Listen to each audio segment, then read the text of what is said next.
Kurtar beni ey Tanrı, sular boyuma ulaştı. Kurtar beni ey Tanrı, sular boyuma ulaştı.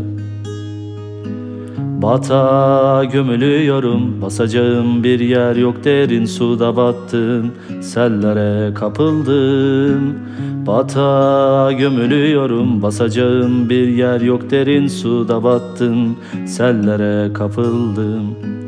Tükendim feryat etmekten, boğazım kurudu. Tükendim feryat etmekten, boğazım kurudu. Gözlerimin feri sönüyor, Tanrımı beklemekten. Gözlerimin feri sönüyor, Tanrımı beklemekten. Tükendim feryat etmekten, boğazım kurudu. Tükendim feryat etmekten, boğazım kurudu.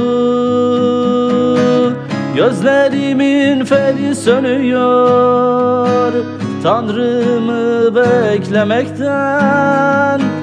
Gözlerimin feri sönüyor, Tanrımı beklemekten.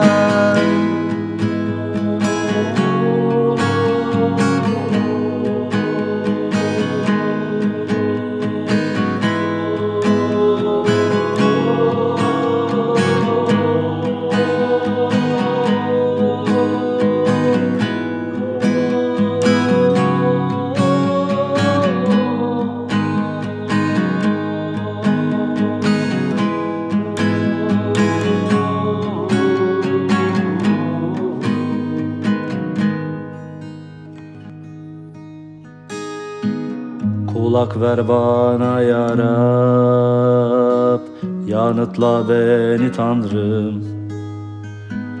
Kulak ver bana ya Rab, yanıtla beni Tanrım. Çünkü mazlum ve yoksulum, koru canımı, çünkü ben senin sadık kulunum. Çünkü mazlum ve yoksulum, koru canımı, çünkü ben senin sadık kulunum. Kurtar beni ey Tanrı, sana güvenen kulunu. Kurtar beni ey Tanrı, sana güvenen kulunu. Acı bana n'olur ya Rab, gün boyu yakarıyorum. Sevindir kulunu ya Rab, duamı yükseltiyorum. Kurtar beni ey Tanrı, sana güvenen kulunu.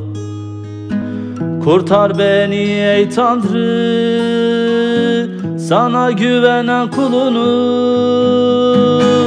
Acı bana n'olur ya Rab, gün boyu yakarıyorum. Sevindir kulunu ya Rab, duamı yükseltiyorum. Sevindir kulunu ya Rab, duamı yükseltiyorum.